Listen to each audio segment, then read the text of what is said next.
A warm welcome to the 21st session of the second module in the course Signals and Systems. We were talking about the Dirichlet conditions in the last session, essentially conditions that forbid Fourier decomposition. That means, if the Dirichlet conditions are violated, that periodic waveform cannot be decomposed into a Fourier series. I would like just to mention informally these conditions. I am not going too much into formal proofs or formal statements. I just want to mention the situations in which Fourier decomposition is forbidden, some situations in which Fourier decomposition is forbidden. Now, I had pointed to one situation the last time, when you have an infinite number of maxima and minima in the period.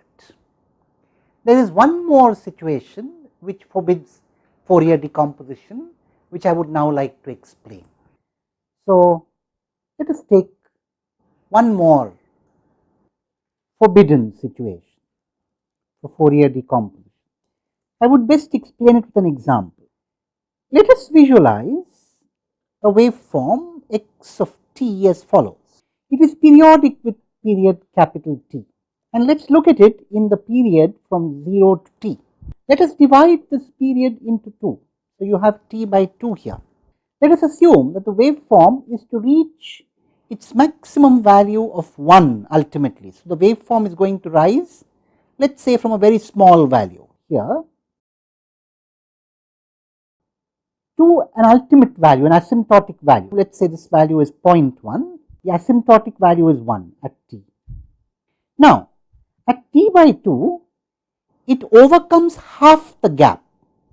So, 1 minus 0.1, that is 0.9, divided by 2. So, 0.45. So, it rises by 0.45. And then this continues until you reach 1/2 of the remaining interval. Now, again, you divide this interval into 2. You get the middle of this interval. And once again, you cause the waveform to rise by now. So, it has come here to 1 minus 0.1 is 0.9 by 2, that is 0.45. So, 0.45 plus 0.1 is 0.55. So, now again it would rise here by 1 minus 0.55 by 2, and this continues until this point which we have identified, the middle. And now you can see how I am constructing this waveform. I am taking the midpoint of the remaining interval, I am causing the waveform to rise by 1/2 of what is left up to the asymptotic value of 1, and keeping that persistent up to that midpoint. So, each time I am creating a discontinuity at the midpoint, and that discontinuity takes you only half the way to the asymptotic value. So, how many discontinuities are we going to thus create in the interval from 0 to t? An infinite number of them, because whatever interval is left, I am going to put a discontinuity in the middle of that interval, no matter how small. And that discontinuity is going to take you only half the way to the asymptotic point, and therefore, it is like steps that rise infinitely slowly, but asymptotically towards the asymptotic value. The problem here is an infinite number of discontinuities. Let me make that very clear. This has an infinite number of discontinuities in a period, and this is also not amenable to Fourier analysis. So, now there are two situations which we have seen. There are also others. As I said, I am not formally discussing the Dirichlet condition, I am just making you aware that there are some peculiar signals which you can think of conceptually or theoretically, which do not have a Fourier series decomposition. But of course, we would seldom encounter such signals in practice. So, we are quite on safe grounds to say that most practical periodic signals that we will deal with are amenable to Fourier decomposition, and we shall use that principle in most practical situations. Now, I must say a little bit about Dirichlet. Actually was again a mathematician, and he was trying to explain where there were problems with the Fourier series decomposition. In fact, there is something peculiar about a Fourier series at a point of discontinuity. Before I start explaining what it is, I would like you to discover what it is. So, I am going to give you an exercise. I recommend you work that exercise out, see something for yourself, and then we will discuss it. Let me give you the exercise. So, let me give you a periodic wave. I give you a square wave which occupies only half the period.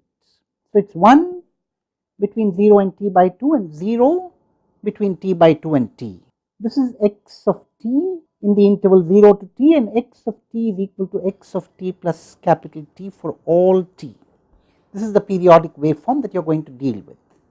So, A, decompose this into its Fourier components. I would recommend you use what is called a sinusoidal decomposition.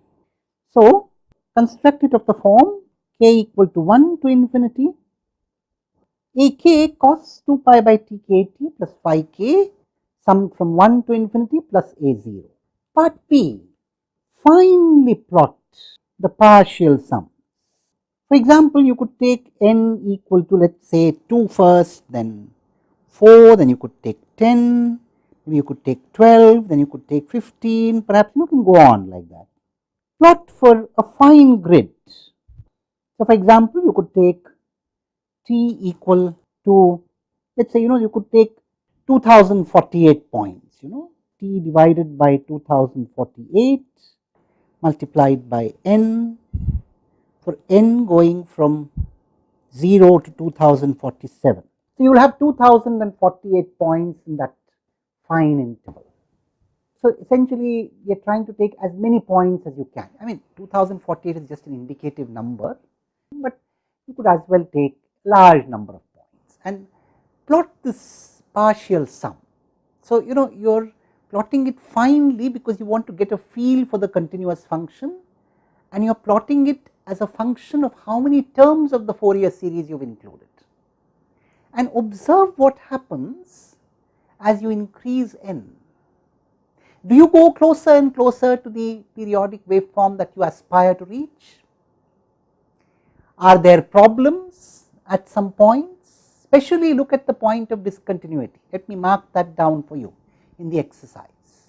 So, especially look at the point of discontinuity. Look at and around the point of discontinuity. And which is that point of discontinuity? T equal to capital T by 2. What happens around that point? Do you see something peculiar? So, I am going to leave this for you to do. Let us give you some time to do it, and we will probably talk about it in one of the subsequent discussions. But, this is what you are going to see when you do this exercise is what you might call a problem with the Fourier series. A problem in the sense that at the points of discontinuity, the Fourier series has some issues which need to be dealt with carefully. And that is even for very reasonable waveforms like this square wave. Anyway, let us go back to the Fourier series of the output that we had, and we will make one observation about it. So, if you remember, the Fourier series decomposition of the output in the RC circuit looked like this: summation k going from minus to plus infinity, Ck 1 plus j, and you noticed that these were the Fourier series coefficients of the output. Now, let us compare Ck and C minus k. So, for k we will have Ck 1 plus j 2 pi by t times k Cr, and for minus k we will have C minus k. Now, it is very easy to see that the complex conjugate of this is equal to this. That is because denominators are complex conjugates, and C minus k is equal to Ck complex conjugate. So, that complex conjugate property of the coefficients, provided you are dealing with a real input xt, is preserved at the output. I wanted to emphasize this because We have started with a complex exponential decomposition, and if you wanted to convert it into a sinusoidal decomposition, we can. We will see more about Fourier analysis in the next session. Thank you.